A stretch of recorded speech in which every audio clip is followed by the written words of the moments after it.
રામલાલ. ખંજવાળું શું બાપા હવે? રામલાલ, હા ઠાકોર સાહેબ. દાદર દાડે ને દાડે વધતી જાય છે. આમનેમ રહેશે તો હું ગબરનો સામનો કઈ રીતે કરીશ? ઠાકોર સાહેબ, તમને ખંજવાળી છે ને, મને દાદર ફાટી ગઈ છે. હવે મારે શું કરવું બોલો? હું થાકી ગયો છું. હા પણ ખંજવાળું શું બાપા? રામલાલ, હા ઠાકોર સાહેબ. આ દાદરનો કોઈ ઈલાજ નહીં હોય? રાતું ને રાતું હોતો નથી. ઠાકોર સાહેબ, મલમ બધા લગાડી લીધા છે, લસણની કળી લગાડી લીધી છે, વાસી થૂકે બાકી નથી મૂક્યું, પણ તોય આ દાદર જાતી નથી. હવે આપણે એક કામ કરીએ, 2 દાડિયા રાખી લઈએ. 2 માણસોને છે ને મેં બોલાવ્યા છે, હમણાં આવતા જ હશે.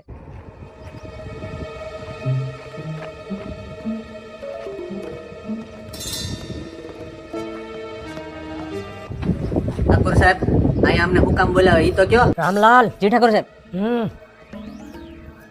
મસ્તી નહીં.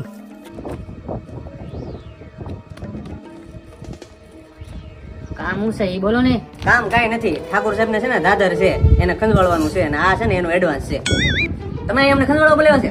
ઠાકોર સાહેબ, તમારે ઓલરેડી દાદરની દવા અહીં મળે છે. દવા? કઈ દવા? ઠાકોર સાહેબ, આ છે UAVK નું સ્કિન કેર ઓઇલ, જે દાદર અને ખરજવામાં 100% રિઝલ્ટ આપે છે, જે FDA અને GMP દ્વારા સર્ટિફાઈડ છે. આ ઓઇલ ને તમે UAVK ની વેબસાઇટ અને મોબાઈલ નંબર દ્વારા ઓર્ડર કરી શકો છો, જે મેં નીચે ડિસ્ક્રિપ્શનમાં આપી છે. દાદર હારી થઈ જાય આખું રામગઢ તમારું.